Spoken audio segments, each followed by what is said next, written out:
My name is Hannah. I'll be doing methadone and suboxone in pregnancy. Opioid use disorder, or OUD, in pregnancy has become a significant public health concern both nationally and within individual states, such as Rhode Island, where I currently reside.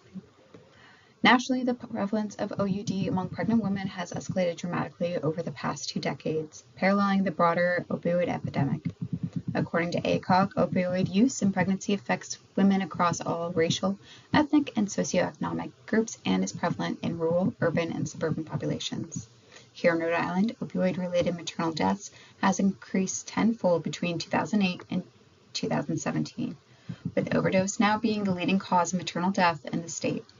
Morbidity associated with opioid use in pregnancy includes neonatal absence syndrome, or NAS, poor fetal growth, and preterm delivery. Mortality risks encompass maternal overdose and complications arising from untreated substance use disorders.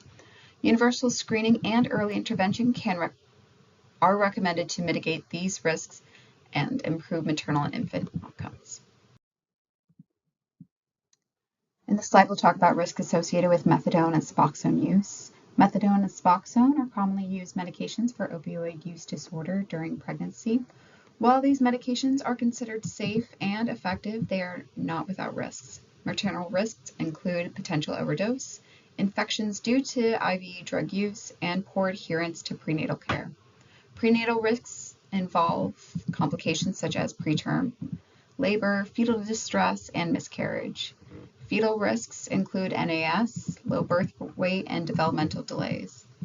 However, untreated OUD poses even greater risks, including stillborn and maternal mortality. Medication-assisted treatment, or MAT, with methadone or suboxone significantly reduces these risks and improves outcomes. Methadone has been used since the 1970s and is associated with higher treatment retention, while suboxone is linked to shorter NAS duration and higher birth weights. Coordination between prenatal care providers and addiction specialists is essential for managing these risks effectively. Effective screening for opioid use in pregnancy is crucial for early identification and intervention. Several validated tools are recommended for use in obstetric setting. The NIDA Quick Screen is a brief, standardized tool endorsed by ACOG and the Society for Maternal Fetal Medicine. The 4Ps Plus tool is specifically designed for pregnant women and includes questions about psychosocial factors such as domestic violence and depression. The CRAFT tool is suitable for adolescents and young adults aged 12 to 26. These tools demonstrate high sensitivity and specificity, making them reliable for identifying substance use disorders. Universal screening minimizes implicit bias and stigma, ensuring equitable care. Screening should be conducted at the first prenatal visit and repeated at regular intervals. If a screen is positive, further assessment using tools like Audit-C, Assist, or DAST-10 can help determine the severity of the disorder. Educating healthcare staff on the use of these tools is essential for successful implementation. In this slide here, I included some screenshots of the NIDA Quick Screen questionnaire, the 4Ps, and the CRAFT screening tool as displayed there. This slide will discuss subjective and objective presentations. Pregnant patients using methadone or suboxone may present with a range of subjective or objective symptoms. Subjectively, patients often report cravings, withdrawal symptoms, and a fear of disclosing substance use due to a stigma and potential legal consequences. They may also express concerns about neonatal outcomes and child protective services involvement. Objective findings can include positive toxicology screens, signs of withdrawal such as tremors or irritability, and poor adherence to prenatal care. Many patients have co-occurring psychiatric conditions like anxiety, depression, or bipolar disorder, and a history of trauma or intimate partner violence. These factors complicate the clinical picture and necessitate a trauma-informed approach to care. Healthcare providers should be trained to recognize these presentations and respond with empathy and appropriate referrals.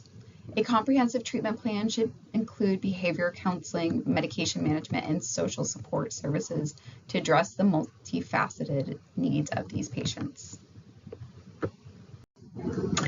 Differentiating opioid use in pregnancy requires careful clinical evaluation. The differential diagnosis includes medical opioid use for pain management, opioid misuse, and opioid use disorder. It is essential to distinguish between these categories to provide appropriate care for the patient. Other conditions to consider include psychiatric disorders such as depression and anxiety, which may present with overlapping symptoms. Additionally, other substance use disorders, including alcohol and stimulant use, should be evaluated as well. Screening tools and clinical judgment are critical in making an accurate diagnosis.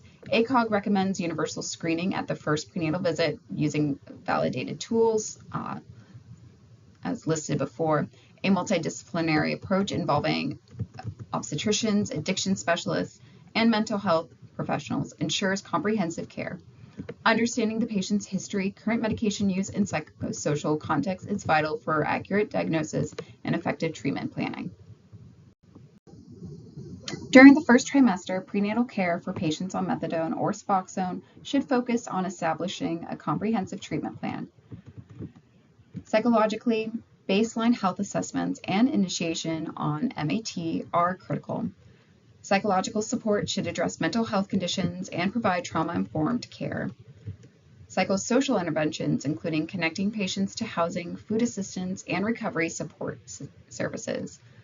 Legally, providers should discuss the implications of substance use reporting and develop a safe care plan in collaboration with child welfare agencies.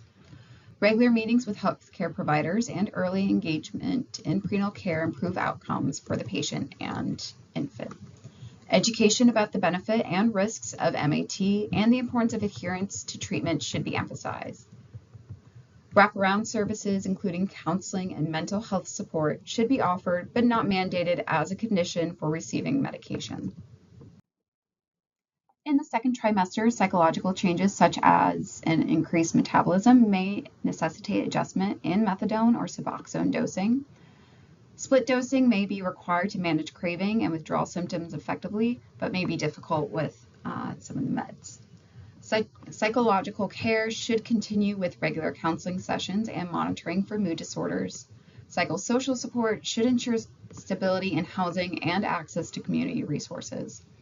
Legal considerations include updating the safe care plan and documenting compliance with treatment protocols.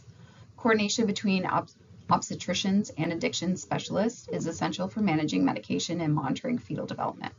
Providers should assess for potential over-sedation and adjust dosing accordingly. Education about labor and delivery planning, including pain management strategies, should begin in this trimester. Ensure that patients feel supported and informed can help reduce anxiety and improve engagement in care. The third trimester focuses on preparing for delivery and postpartum care. Psychologically, continue monitoring of medication effectiveness and fetal growth is essential. Pain management planning should be discussed, including epidural and non-opioid analgesics. Psychological support should address anxiety related to childbirth and potential involvement of child protective services afterwards. Psychosocial planning includes coordinating postpartum support, such as breastfeeding education and rooming in practices to reduce the neonatal opioid withdrawal syndrome. Legally, the safe care plan should be finalized and all documentation completed. Providers should ensure the patients understand their rights and responsibilities and feel empowered to advocate for themselves and their infants. Collaboration among healthcare providers, social workers, and legal advisors is crucial for a smooth transition to postpartum care. Continued engagement in treatment and support services post-delivery is vital for long-term recovery and family stability. Methadone and suboxone are effective treatments for opioid use disorder in pregnancy when managed with a comprehensive care framework. Early screening, accurate diagnosis, and trimester-specific monitoring are essential for optimizing maternal and fetal outcomes. A multidisciplinary approach that includes obstetricians, addiction specialists, mental health professionals, and social workers ensures holistic care. Legal considerations must be addressed proactively to support family stability and prevent unnecessary child Welfare interventions, education, empathy, and trauma-informed care are key to engaging patients and promoting recovery. Continued support postpartum is critical for maintaining treatment adherence and fostering a nurturing environment for the infant. Healthcare providers are encouraged to implement evidence-based practices and collaborate across disciplines to address the complex needs of a pregnant patient with OUD.